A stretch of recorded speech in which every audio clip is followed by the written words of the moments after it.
السلام علیکم ورحمۃ اللہ وبرکاتہ۔ الحمدللہ رب العالمین۔ آج ہم جس ماحول سے گزر رہے ہیں، ہر شخص مالی طور پر پریشان ہے۔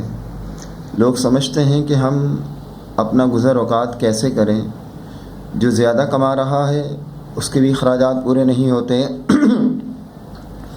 جو کم کماتا ہے اس کے اخراجات بھی پورے نہیں ہوتے۔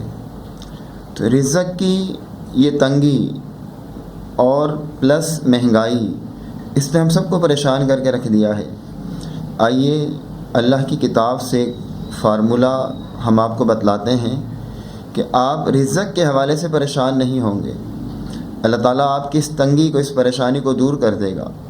قرآن نے بہت چھوٹا سا اور مختصر سا فارمولہ بتلایا ہے۔ سورہ طلاق میں اللہ رب العزت فرماتے ہیں وَمَن يَتَّقِ اللَّهَ يَجْعَل لَّهُ مَخْرَجًا وَيَرْزُقْهُ مِنْ حَيْثُ لَا يَحْتَسِبُ۔ جو شخص اللہ سے ڈرے گا، اللہ اسے ایسی جگہ سے رزق دے گا جہاں سے اس نے گمان بھی نہیں کیا ہوگا۔ یعنی انسان اگر اپنے کردار کے اندر تقوی لے آئے تو اللہ تعالیٰ اسے وہاں سے بھی رزق دیتا ہے جہاں سے انسان نے سوچا بھی نہ ہو۔ امام بہقی رحمہ اللہ ایک واقعہ اپنی کتاب میں نقل کرتے ہیں۔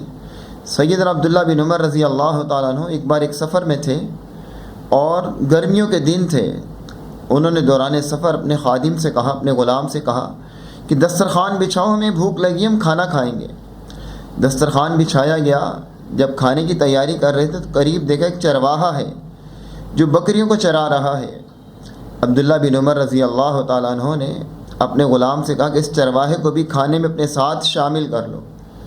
جب اس چرواہے کو بلایا اور اس سے کہا کہ کھانا ہمارے ساتھ کھاؤ، تو اس نے کہا کہ نہیں، میرا روزہ ہے، میں روزے سے ہوں۔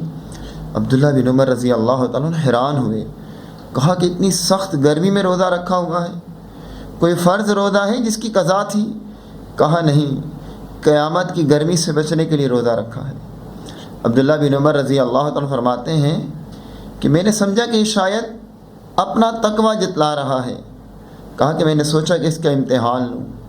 میں نے اس سے کہا کہ ایک بکری مجھے بیچ دو۔ تو چرواہا نے کہا کہ یہ بکریاں میری نہیں ہیں، میں تو چرواہا ہوں، خادم ہوں، غلام ہوں۔ کہا کہ مجھ سے قیمت لے لو، ہم اس کو ذبح کریں گے اور گوشت تمہیں دے دیں گے، تمہیں کچھ گوشت بھی دیں گے اور قیمت بھی دے دیں گے۔ کہا کہ نہیں، یہ بکریاں میری نہیں ہیں، یہ میرے مالک کی ہیں۔ عبداللہ بن عمر رضی اللہ تعالیٰ کہنے لگے اگر تم اپنے مالک سے یہ کہو کہ یہ بکری بھیڑیا لے گیا تو تمہارا مالک اس بات کو مان لے گا؟ کہا ہاں، میرا مالک مان لے گا، مجھ پر اعتبار کرتا ہے۔ تو کہا کہ اپنے مالک سے کہہ دینا کہ ایک بکری بھیڑیا لے گیا۔ تو چرواہا کہتا ہے این اللہ، پھر اللہ کہاں ہے؟ اللہ کو کیا جواب دوں گا؟ اللہ کے سامنے جب پیش ہوں گا تو اللہ پوچھے گا اللہ کو کیا جواب دوں؟ عبداللہ بن عمر رضی اللہ عنہ نے بھانپ لیا کہ یہ شخص واقعی ہی تقوی والا ہے، اللہ سے ڈرنے والا ہے۔ عبداللہ بن عمر رضی اللہ تعالیٰ عنہ نے اس کے مالک کو تلاش کیا، اس کے مالک کے پاس پہنچ گئے اور اس سے کہا کہ یہ ساری بکریاں مجھے دے دو، یہ ساری بکریاں میں خریدنا چاہتا ہوں۔ مالک سے وہ ساری بکریاں خرید لیں۔ اب کہا کہ یہ غلام بھی مجھے دے دو، میں غلام بھی خریدنا چاہتا ہوں۔ غلام بھی خرید لیا، بکریاں بھی لے لیں۔ اب عبداللہ بن عمر رضی اللہ تعالیٰ عنہ اس چرواہے سے کہتے ہیں کہ آج سے تم آزاد ہو اور یہ ساری بکریاں بھی تمہاری ہیں، یہ سارا ریوڑ بھی تمہارا ہے۔ قرآن نے سچ کہا نا، وَمَن يَتَّقِ اللَّهَ يَجْعَل لَّهُ مَخْرَجًا وَيَرْزُقْهُ مِنْ حَيْثُ لَا يَحْتَسِبُ۔ جو شخص اللہ سے ڈرتا ہے، اللہ تعالیٰ اسے وہاں سے رزق دیتا ہے جہاں سے اس نے گمان بھی نہیں کیا۔ اب چرواہے کے دل میں اللہ کا ڈر تھا، وہ تو بکریاں چرانے والا ایک غلام تھا، خادم تھا، لیکن اللہ نے تقوی کی وجہ سے اسے پورے ریوڑ کا مالک بنا دیا۔ آج جو ہم پریشان ہیں نا، اس کی سب سے بڑی وجہ یہ ہے کہ ہم اللہ کو ناراض کر رہے ہیں۔ ہمارے دلوں میں اللہ کا خوف، ڈر اور تقوی نہیں ہے۔ اگر ہمارے دلوں میں تقوی آ جائے تو اللہ کے خزانے تو بڑے وسیع ہیں۔